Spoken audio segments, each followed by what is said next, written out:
Praise the lord. హల్లెలూయా. దేవుని పరిశుద్ధమైన నామానికి స్తుతి కలుగునుగాక. ఆమెన్. ఉదయకాలపు మన్నా అనే కార్యక్రమాన్ని చూస్తున్న మీ అందరికీ ప్రభు పేరిట వందనాలు తెలియచేస్తూ ఉన్నాం. పరిశుద్ధ గ్రంథంలో నుంచి ఒక వాక్య భాగాన్ని మనందరం చదువుకుందాం. సామెతల గ్రంథం 11వ అధ్యాయం 20వ వచనం 2వ లైన్ని మనం చదువుకుందాం. యథార్థముగా ప్రవర్తించువారు ఆయనకు ఇష్టలు. దేవునికి స్తోత్రం. హల్లెలూయా. మనం చదువుకున్నటువంటి ఈ వాక్య భాగంలో జ్ఞాని అయినటువంటి సొలొమోను గారు చెప్తున్న ఒక అమూల్యమైనటువంటి మాట. దేవునికి ఎవరు ఇష్టలుగా ఉంటారో ఆయన ఈ వచనంలో, ఈ లైన్లో ఆయన చెప్తూ ఉన్నారు. సహజంగా మనం దేవుని మందిరానికి వచ్చినప్పుడు మనము దేవునికి ఇష్టంగా ఉండటానికి చాలా పనులు చేస్తాం.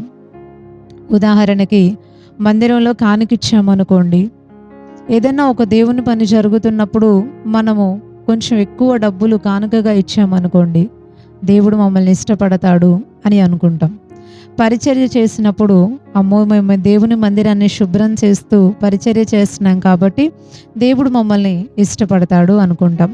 ఒక పాట పాడినా, ఆరాధన చేసినా, మందిరంలో చేయాల్సినటువంటి పనులు మనం ఏం చేసినా కానీ దేవుడు మమ్మల్ని బట్టి సంతోషిస్తున్నాడు, దేవుడికి మేము చాలా ఇష్టమైనటువంటి వ్యక్తులము, ఆయన పని ఇంత బాగా చేస్తున్నాం కాబట్టి ఆయనకి మేము బాగా నచ్చుతాము అని చాలాసార్లు మనం చేసే వాటిని, ఇచ్చే వాటిని బట్టి మనకి మనమే నిర్ణయం చేసేసుకుంటూ ఉంటాం, మేము దేవునికి చాలా ఇష్టమైన వ్యక్తులము అని.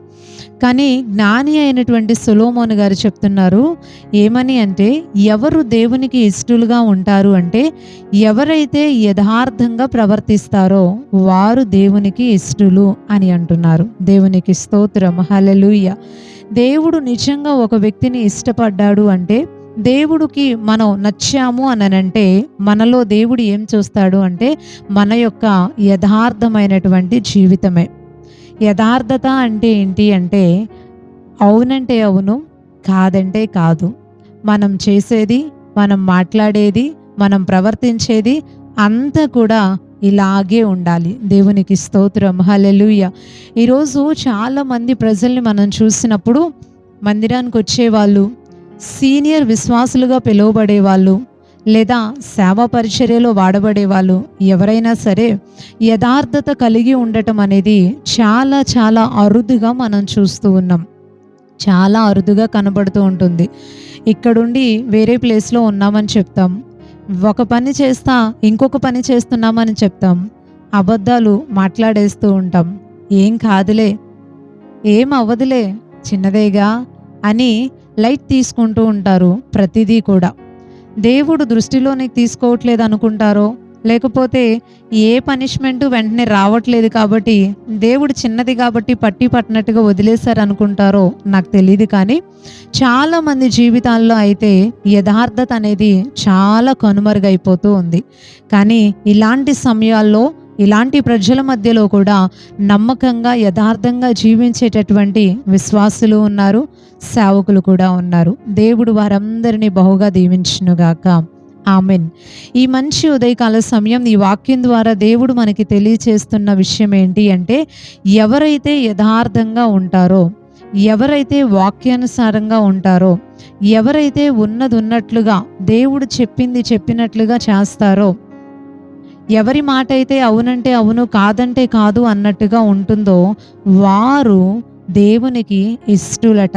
దేవునికి స్తోత్రం. హల్లెలూయా. పరిశుద్ధ గ్రంథంలో దావీదు అనబడినటువంటి ఒక వ్యక్తి మనకి కనిపిస్తాడు. ఆయన దేవుని దగ్గర నుంచి ఒక మంచి సాక్ష్యాన్ని పొందుకున్నాడు. ఏమని అంటే, నేను యెష్షయి కుమారుడైన దావీదుని కనుగొన్నాను, అతడు నా ఇష్టానుసారుడైన మనుష్యుడు, అతడు నా ఉద్దేశాలన్నీ నెరవేరుస్తాడు అని దేవుడు తనే స్వయంగా దావీదుని గురించి సాక్ష్యం ఇచ్చినటువంటి మాట మనకు అపోస్తల కార్యగ్రంథంలో కనిపిస్తూ ఉంటుంది. దేవునికి స్తోత్రం. హల్లెలూయా. దావీదు దేవునికి ఇష్టమైనటువంటి వ్యక్తి, నా ఇష్టానుసారుడు అని దేవుడు సాక్ష్యం చెప్పాడు. ఎందుకు దావీదుని గురించి దేవుడు ఆ మాట చెప్పాడు అంటే, దావీదు యొక్క యథార్థమైనటువంటి జీవితమే దానికి మూల కారణం. దేవునికి స్తోత్రం. హల్లెలూయా. పరిశుద్ధ గ్రంథంలో దావీదును గురించి మొదటి రాజుల గ్రంథం 15వ అధ్యాయం 4వ వచనంలో ఒక మంచి మాట రాయబడి ఉంది. ఏమని అంటే, దావీదు హిత్తీయుడైన ఊరియా సంగతి యందు తప్ప తన జీవిత దినములన్నీ యెహోవా దృష్టికి యథార్థముగా నడుచుకొనుచు యెహోవా అతనికిచ్చిన ఆజ్ఞలలో దేని విషయమందును తప్పిపోకుండెనో.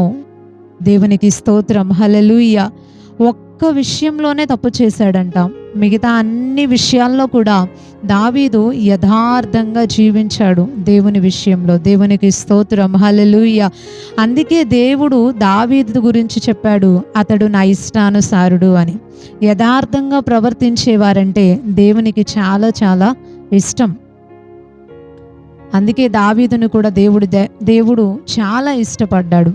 నా ఇష్టానుసారుడు అని తన గురించి చెప్పుకున్నాడు. మన జీవితంలో మనం దేవునికి ఇష్టంగా ఉండాలి అంటే మనం ఇచ్చే కానుకో, మనం చేసే పరిచర్యో, మనం పాడే పాటలో, మనం చేసే ప్రార్థనలో కాదు, కానీ మన యొక్క యథార్థమైనటువంటి జీవితం అనేది, మన యొక్క యథార్థమైనటువంటి ప్రవర్తన అనేది దేవునికి మనల్ని ఇష్టలుగా చేస్తుంది. ఈ యథార్థత లేకుండా ఎన్ని కానుకలు ఇచ్చినా, ఎంత పరిచర్య చేసినా, ఎంత పాటలు పాడి ఆరాధనలు చేసినా, ఎన్ని ప్రార్థనలకు వచ్చి మనం ఎంత కన్నీరు కాచి మోకాళ్ళ మీద ఉండి ప్రార్థనలు చేసినా, యథార్థత అనేది ఒక్కటి లేకుండా ఇవన్నీ మనం చేసినా దానివల్ల ఎలాంటి ఉపయోగం కూడా ఉండదని వాక్యం మనకి చాలా స్పష్టంగా తెలియచేస్తూ ఉంది. ఈరోజు ఉదయకాల సమయం ఈ మాటలు వింటున్న ప్రియ సహోదరి సహోదరుడా, ఒక మంచి విషయాన్ని ఈరోజు తెలియచేయాలి అనుకుంటున్నాను. యథార్థంగా ప్రవర్తించి దేవునికి మనం ఇష్టలంగా మారాలి. ఎందుకమ్మా, ఒక ప్రశ్న మీకు రావచ్చు. ఎందుకు మేము యథార్థంగా ఉండి దేవునికి ఇష్టలుగా మారాలి అంటే, యథార్థంగా ఉన్న వ్యక్తి దేవునికి ఇష్టడిగా మారితే చాలా దీవెనలు ఉన్నట్టు బైబిల్ గ్రంథంలో మనం చూస్తాం. అన్నీ చూపించను, కానీ సమయాన్ని బట్టి 1-2 రిఫరెన్స్లు ఇలా మనం చదువుకుందాం. పరిశుద్ధ గ్రంథంలో నుంచి సామెతల గ్రంథం 2వ అధ్యాయం 7వ వచనంలో ఒక మంచి మాట ఇలా కనబడుతోంది. ఆయన యథార్థవంతులను వర్ధిల్ల చేయును. హల్లెలూయా. దేవుడు యథార్థవంతుల్ని వర్ధిల్ల చేస్తాడంట, ఆశీర్వదిస్తాడంట. ఆశీర్వాదం ఎవరొద్దనుకుంటారు చెప్పండి? అన్ని విషయాల్లో ఆశీర్వాదం కావాలంటే యథార్థంగా ఉండాలి. వారిని దేవుడు వర్ధిల్ల చేస్తాడు. ఇంకొక మాటని మనం చూద్దాం. సామెతల గ్రంథం 3వ అధ్యాయం 32వ వచనం 2వ లైన్లో ఇలా రాయబడి ఉంది. యథార్థవంతులకు ఆయన తోడుగా ఉండును. దేవునికి స్తోత్రం, హల్లెలూయా. యథార్థంగా ఎవరైతే ఉంటారో వారికి దేవుడు తోడుగా ఉంటాడంట. ఇంకా దేవుడు తోడుంటే మనం వెళ్ళే ప్రతి స్థలంలో, మనం చేసే ప్రతి పనిలో, మనం తలపెట్టేటటువంటి ప్రతి దాంట్లో కూడా దేవుని యొక్క సహాయం అద్భుతంగా కలుగుతూ ఉంటుంది. ఇక ఎక్కడా లోటుపాట్లు ఉండవు, ఎక్కడా అపాయాలు ఉండవు, ఎక్కడా ఇబ్బందికరమైన పరిస్థితులు, ప్రమాదాలు మనకి సంభవించవు. దేవుడు తోడుంటే అన్ని దీవెనలే కదా. చూసారా ఎంత మంచి దీవెన మాటలు యథార్థవంతులకి కలుగుతాయని రాస్తున్నాయో. ఇంకా చాలా ఉన్నాయి బైబిల్ గ్రంథంలో, కానీ ఉదయకాల సమయం ఒక మంచి మాట తెలియచేస్తున్నాను. యథార్థంగా ఉండి మనం దేవునికి ఇష్టలంగా కనుక ఉండగలిగితే దేవుడు మనల్ని వర్ధిల్ల చేస్తాడు. మనకి తోడుగా ఉండి అన్ని విషయాల్లో కూడా దేవుడు మనకెంతో సహాయం చేస్తాడు. సో మనందరం కూడా యథార్థంగా జీవిద్దాం. ఇప్పుడు వరకు అయిపోయింది. ఇప్పటి నుంచైనా ప్రభువా, ఉన్నట్లుగా చేస్తాను, ఉన్నట్లుగా మాట్లాడతాను, నువ్వు చెప్పినట్టుగా నీకు ఇష్టమైనట్టుగా నేను ఉంటాను అని ఒక ఆలోచన మనం చేయగలిగితే తప్పకుండా దేవుడు మనల్ని, మన కుటుంబాలని వర్ధిల్ల చేసి మనకి తోడుగా ఉండి ప్రతి విషయంలో దేవుడు మనకెంతో సహాయం చేస్తాడు. దేవుడి కొద్ది మాటలు దీవించునుగాక. ఆమెన్. ఒక చిన్న ప్రార్థన మనం చేసుకుందాం. సకల ఆశీర్వాదాలకు కారణభూతుడు అయిన తండ్రి, నీ ఘనమైన నామానికి వందనాలయ్యా. ఈ ఉదయకాల సమయం నీ విలువైన మాట ద్వారా మీరు మాట్లాడిన విధానాన్ని బట్టి నిన్ను స్తుతిస్తూ ఉన్నాం. యథార్థంగా ప్రవర్తించేవారు ఆయనకి ఇష్టలు అని, యథార్థవంతులను నీవు వర్ధిల్ల చేసి వారికి నీవు తోడుగా ఉంటావని దావీదుని నీవు వర్ధిల్ల చేశావని, తోడుగా ఉండి సహాయపడ్డావని, అతనిలాగా మేము కూడా యథార్థంగా ఉంటే మా జీవితాల్లో కూడా నీ ఘనమైన కార్యాలు జరిగిస్తావని నీ లేఖనాల్లో నుంచి మీరు మాట్లాడిన విధానాన్ని బట్టి నేను స్తుతిస్తున్నామయ్యా. ఈ ఉదయకాల సమయం ఈ మాటలన్నీ కూడా మా జీవితాలలో మీరు నెరవేర్చండి. మేమందరం కూడా యథార్థంగా ఉంటూ నిన్ను సంతోషపరుస్తూ నీకు ఇష్టమైన వ్యక్తులంగా ఉండే కృప మా అందరికీ మీరు దయచేయండి.